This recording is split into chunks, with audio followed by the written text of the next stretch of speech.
Dope Black Podcast.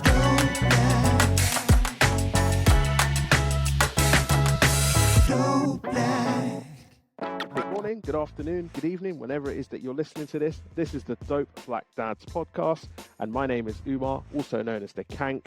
And today we have a very special guest by the name of Patrick Adom, and he is the co-founder of Very Puzzled, along with his daughter Naima, who's 10 years old.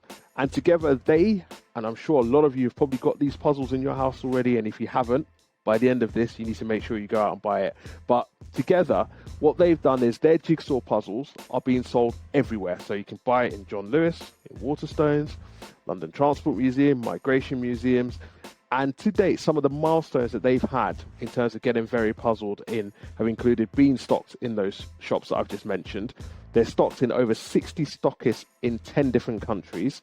They've been commissioned to create a jigsaw puzzle for Airbnb and the Black Cultural Archives.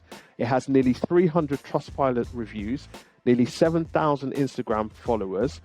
Patrick and Very Puzzled have been featured in Forbes, the BBC, ITV, Channel 4, Metro, Huffington Post, The Strategist, and they've also been accepted on accelerator programs for Pinterest, eBay, and Cornerstone Partners. These are very big milestones. So let me go first and foremost to say, Patrick, thank you very much for coming on to Dope Black Dads podcast. How are you today, sir? I'm very well, Umar, and thank you so much for having me. I've been, big admirers of Dope Black Dads for a long time. Well, it's amazing to have you on the podcast today. And I think it's so important that we are talking about what Very Puzzled does and what it's about, because it very much is about trying to show representation for children and culture and diversity in toys generally. And it's really kind of designed to help educate children in that way. So I think it's great to have you on. And before we kind of go into it in a bit more detail, I just want to kind of tell our listeners, and for those of you that are watching us on YouTube, a little bit about why this is quite important for us to be covering today. Now, diverse toys are important because they teach children about other cultures. So as an example, a jigsaw puzzle that illustrates the map of Ghana can help children learn about the geography of another country. So this toy can also be used as a springboard to learn more about Ghanaian culture. Children can ask questions about the different regions and landmarks, and they can also inquire about the various famous people that are depicted in the puzzle. Now, having access to multicultural toys from a young age helps redefine the standard of beauty and also promotes awareness of other skin tones and hair types. And this reduces the chances of children being singled out because of how they look or where they come from. So as an example, a black doll, which is something that is a very big thing in my house with afro hair, can teach children that hair comes in different textures and good hair doesn't have to be straight. And diverse toys also teach children that everyone is important and worthy of being included. They can help foster compassion, empathy, and can help normalize physical differences and remove the stigma that often surrounds skin conditions such as vitiligo. So there are a huge number of reasons why having diverse toys are important, and they can help children gain a bit more of a holistic understanding of the world, and they can feel represented in society. I'm somebody, as you guys know, I'm 37 years old. I grew up in an era where we didn't have this level of diversity when it came to toys, and it's very much He-Man, a white man, Power Rangers, white men, and there was one black guy, but you know how it is anyway. And so on, and even for like my sisters growing up, Barbie was very much a white doll, and it's really fortunate for my children now growing up that they are seeing so much more diversity. And it's great as well that we've got something like Very Puzzled in this area as well, because I was saying to Patrick before we came on that we've actually got that puzzle ourselves. So we've got the Nigeria puzzle, and just the other day I was doing it with my son who's 4 years old, and it was amazing because he recognizes and understands where daddy's from in the north of Nigeria in Katsina State, where mum is from in Lagos, and he's actually able to point it out. So it's great for them to be able to have that level of visual representation and to see where they're from and understand their culture and their heritage a bit more. So without me carrying on with my monologue, Patrick, again, thank you very much for coming on to the show today. What inspired for you the creation of Very Puzzled? Yeah, always the main inspiration was my daughter when she was born. It just gave me a real sense of purpose. life was just completely different, and it, somebody else that really depended on me and was completely vulnerable. So that gave me a whole new impetus. But as she was starting to get older, around 2.5, 3, I started to realize, actually, a lot of what she's consuming isn't very diverse, isn't very representative of her. To the point where I emailed my dad, or I texted my dad in Ghana, and basically asked him to send us some books, because I researched and found, a series of books published in Ghana. But it was just, she was watching Frozen and everything was about Let It Go. And it was like, surely there's more than this, and I can do better. So then, I just really took it upon myself to really make sure that, I was curating playlists for her that would feature like Nina Simone and Bob Marley and stuff that's diverse, that stuff that, can kind of, have fella on there. But I just researched and saw a bunch of things. And it just struck me that there wasn't a jigsaw puzzle of what I had envisioned. And so I sat back and I thought, okay, I had a few choices. I could complain and knock on the doors of these corporations and tell them to do it. I could just accept the status quo. And like you said, there was less diversity when we grew up, and some might say we turned out okay. I hope so. Exactly. But then I thought, well, why didn't I give it a go? How hard can it be? I had a steady job. I was getting like quarterly bonuses. Midlife crisis was kind of approaching. I had just had energy, I guess, maybe. And it's like, I could do something. And also, beyond having the product, I felt it was good for me to show my daughter the process and show her, if you've got a passion, if you've got an idea, pursue your dreams. And, people talk about, seat at the table, imposter syndrome and, asking for permission. I just thought, to hell with all of that, I can do it. So I kind of just embarked on a journey and just thought, what's the worst that can happen? And from the get-go, I always, had my daughter at the forefront, which is why she's the co-founder, because to me, we're doing it together. People might look at it and smile and think, oh, that's cute. But actually, no, she's a full-blown member of the team, and she contributes sincerely, and, she has great ideas and great input. And so, and it's just as we grow, she had an idea to do mugs.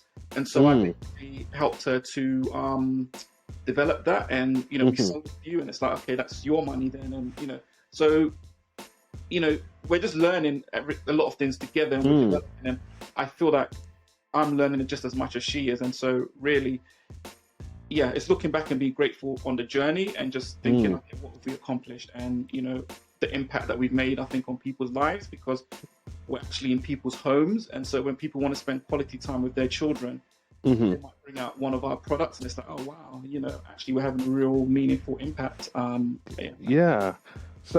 obviously, you went down the puzzle route itself. Were there any kind of challenges that you faced, or was it very much like it was a self-funded initiative, and then it kind of just took off from there? Yeah, it was completely self-funded, completely bootstrapped. As I said, I had like, I wouldn't say surplus, but I had like, income from my salary, plus I was getting bonuses and things. So, you might call it privilege maybe, but I still sacrificed. I could have done other things with that money, No, it's called investment. It's smart investment. Exactly. So, no, it's completely self-funded. I just didn't see the need for funding. I did speak to my brothers and my cousins to get their input, and they seemed interested in investing, but I thought, I'll keep it to myself, less hassle.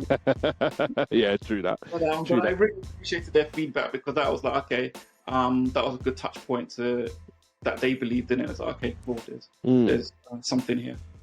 So what kind of got you into a puzzle? Why not anything else? So what was it with puzzles themselves that you were particularly interested in? I looked at other things, like maybe become a children's author, maybe look at the dolls as well. And I think a few other things, but there wasn't anything in the puzzle niche that I saw. And I just liked the idea when I just, in my head, like, a vibrant like puzzle of Africa, that just sounds, hadn't seen one before. So I was like, okay, this is a good idea. So I kind of just embarked on that really. And I just wanted to get it going. I didn't want to think about it too long and think about what else and what might go wrong. And yeah, I just naively just set off. And there's been challenges, but I always look at challenges as opportunities. You know, if you can overcome a challenge, then, you know, there's benefits, and then you just keep going. And really, I feel we live in an age where a lot is accessible to us through technology. So, you know, I can find a manufacturer, you know, I can find a designer, I can find a, you know, you can get quite a lot done. You can promote via social media channels. So I thought, I had a lot of more benefits than challenges, I would say. But I think maybe I'm just generally a bit optimistic and kind of keep pushing through.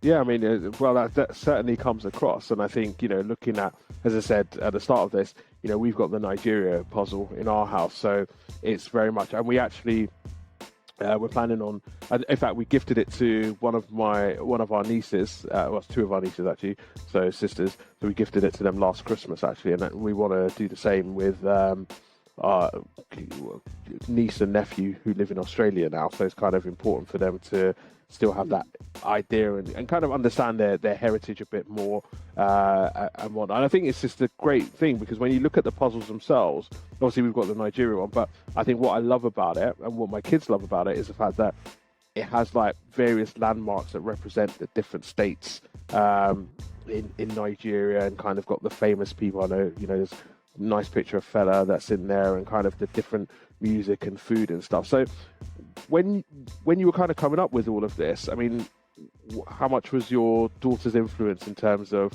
how it looked, or, you know, what kind of things you would put to represent different places in the countries? Yeah, so I tried to look through her eyes and what would be appealing to a child. And obviously we wanted to make it really vibrant, really colorful, but really celebrate the heritage and the culture and the history of a particular place.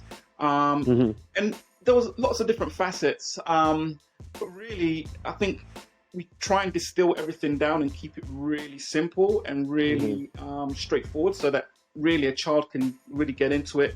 They don't have to have done a PhD or done an advanced degree to get it. It's just, you know, it's vibrant. And again, as you said a lot earlier, it's really to stimulate that conversation. So if you spend half an hour together, piecing it together, you might ask questions, you might point at different things. What's this? What's that? They might ask you questions.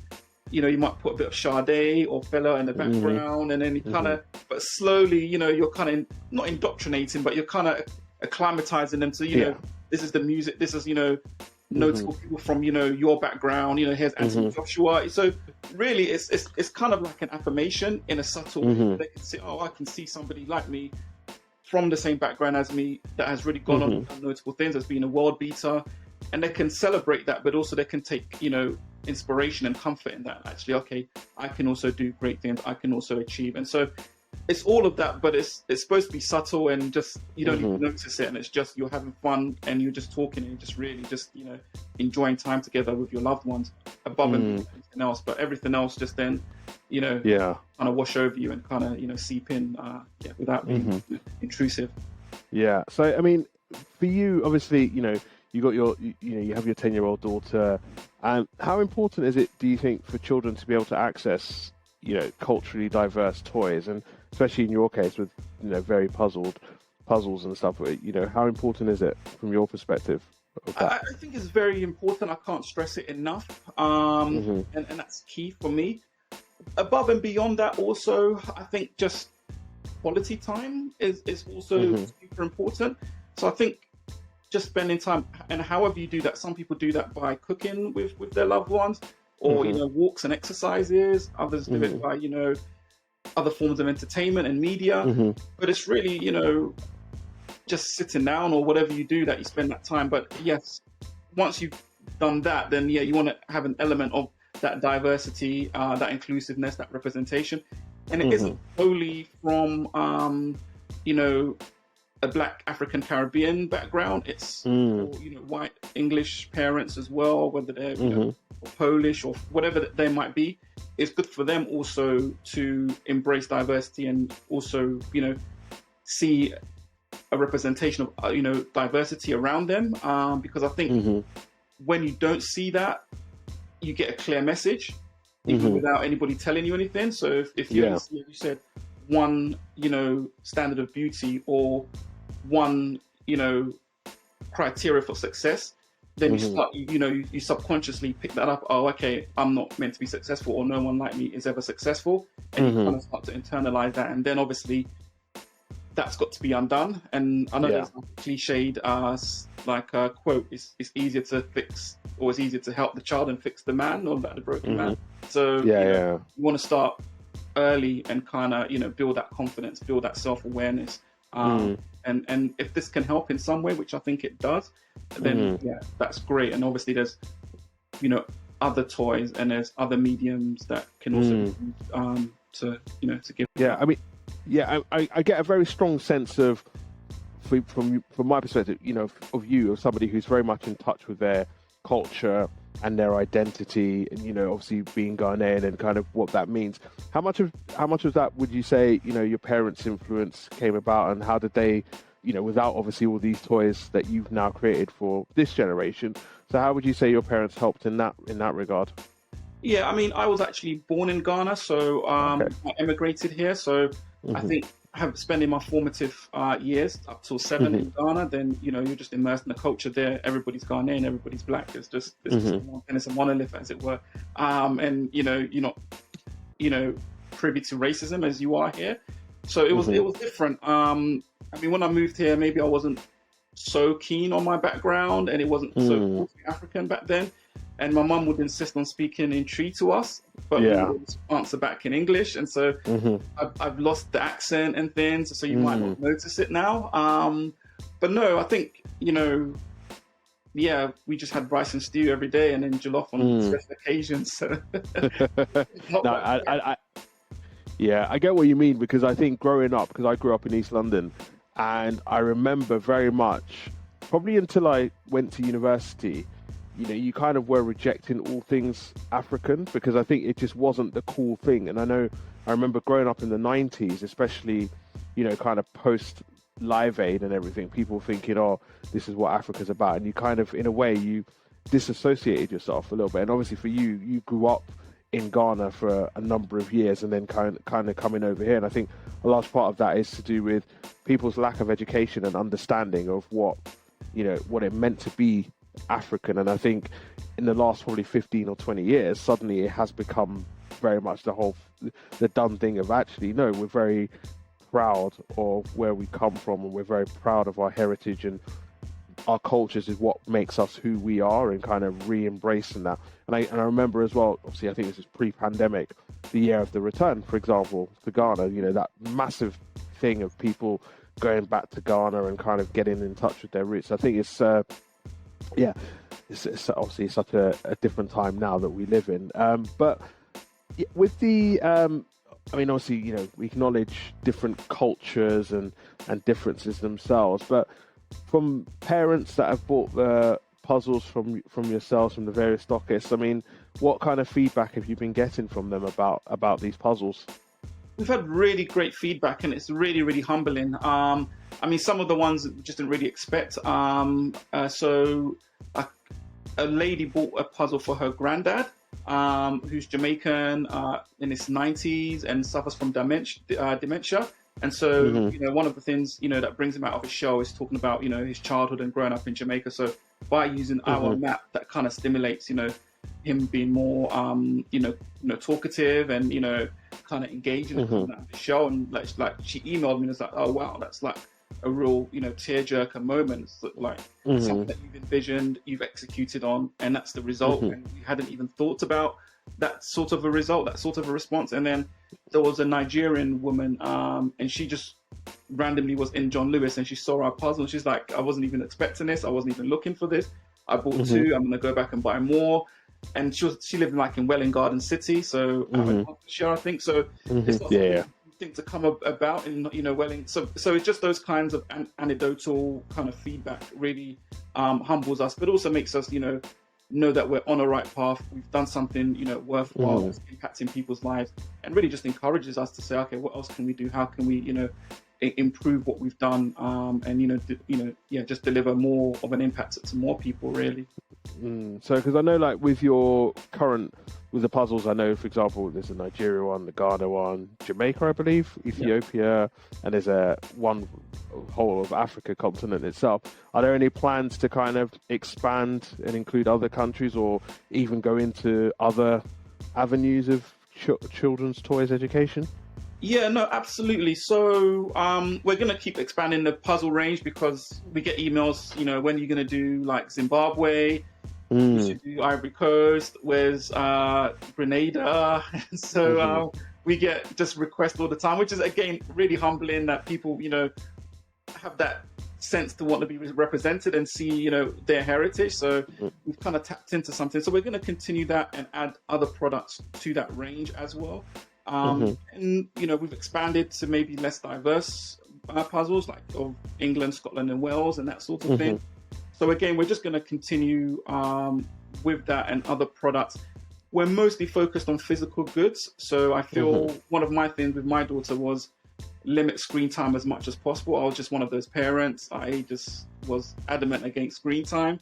She's a lot older now, so it's a lot more difficult.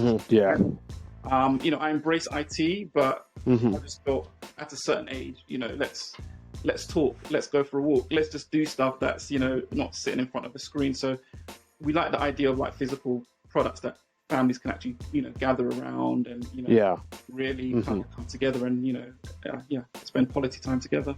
Yeah, and I think it's amazing because, again, like I say, the beauty of the puzzle is that it kind of creates that environment. Because, like, literally yesterday, like, done all the homework. My daughter was at a dance, and my son was like, "Okay, I want to do a puzzle." I said, "All right, cool, no worries. You got loads of puzzles. Pick whatever you want to do." Straight away, goes for the very puzzled one, the Nigeria one.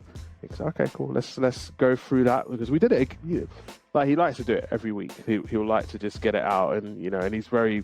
Even though he's 4, like, his attention to detail is very much like, okay, I need to get this, I need to do this. We're not leaving until it's all done. But again, as I said, it creates those talking points because it very much sets up that, okay, so you can have a bit more of an understanding because I'm from the north, so I'm Muslim, I'm Hausa, so it's kind of like we all that, everything that's encompassed with that. My wife is Christian from the south, so it's very much like, okay, and kind of just, it's a nice talking point and kind of getting them to understand a bit more. Obviously, you're stocked in places like John Lewis, London Transport Museum, Heritage Museum, etc. How did you get into those places? Like, how much of a challenge was it to do that? Yeah, it's just a lot of hard work and tenacity, really. I wish it was easy, and I wish there was like an easy route, but just firing off email after email, being persistent. With the John Lewis one, it was quite funny because they had the details on their website, like a generic like procurement email, something like that. I emailed them. I think they ignored me. I think I emailed them again. They passed it on to the right person. She contacted me just to say no, thank you. So it's like, at least you emailed me. I had her direct email, so then I think every few months I would just email her, "Oh, we've done this. Oh, we're here." And it was just very early days. I think I just knew in my head, like, we deserve to be in John Lewis. We be in John Lewis. We're of the right quality, of the right standard. And mind you, at that time, we only had one puzzle, like one SKU. So. But yeah, just through tenacity, it got to a point where we actually had a pop-up at John Lewis through another company. Okay. And everyone was emailing, "Look, we're going to do a pop-up. You should see how it goes." But just lots of emails. And then finally they came back and said, "Okay, what do you have in stock? What can you deliver?" And then we just started that whole process. And can you send samples? And then I was like, "Okay, cool. We're on the right path here." But yeah, no, we've emailed like all of the other toy retailers, Smiths, The Entertainer, whoever else, WH Smiths, and just Cricket most of the time.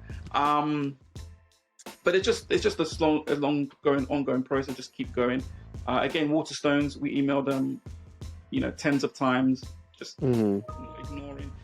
But at some point, they get it. At some point, they need something new. At some point, we get enough traction, we get enough media coverage, and it's like, let's these guys are serious. And then, hopefully we get on the shelves, and then, they see that it moves, and then they reorder, and then that's the process we get into, and then take it from there. But I don't think it's easy to get into retail in this country.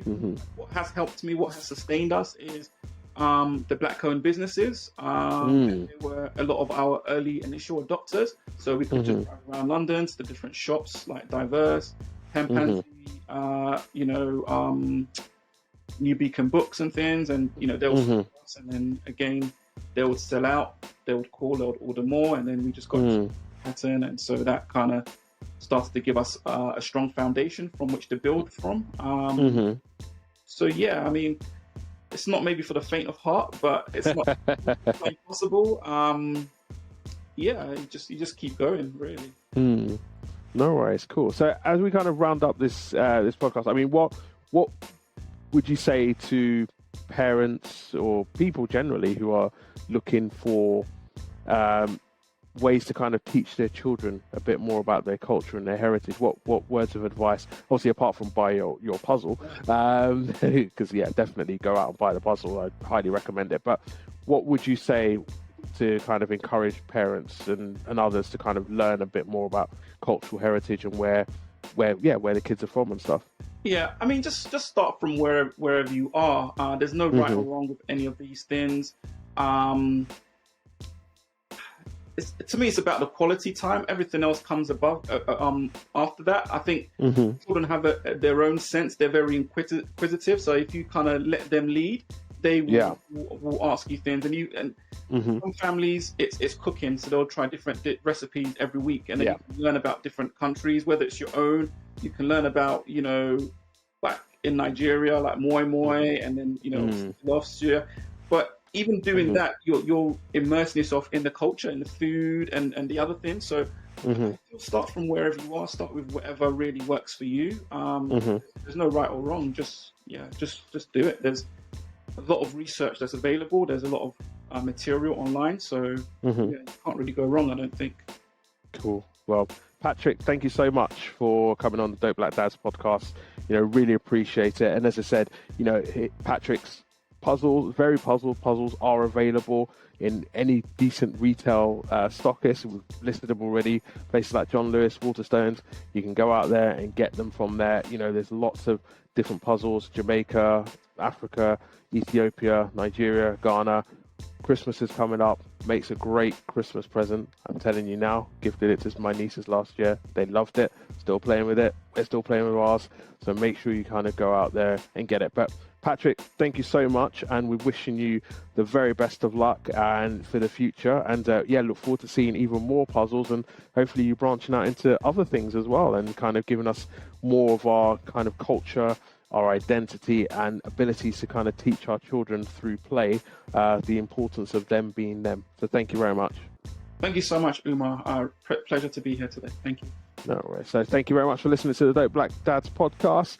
Remember, you can subscribe to us on Spotify, Apple, iTunes, and any good podcast retailer that's out there. And also you can catch us on YouTube as well. Take care, guys, and we'll see you soon. Bye.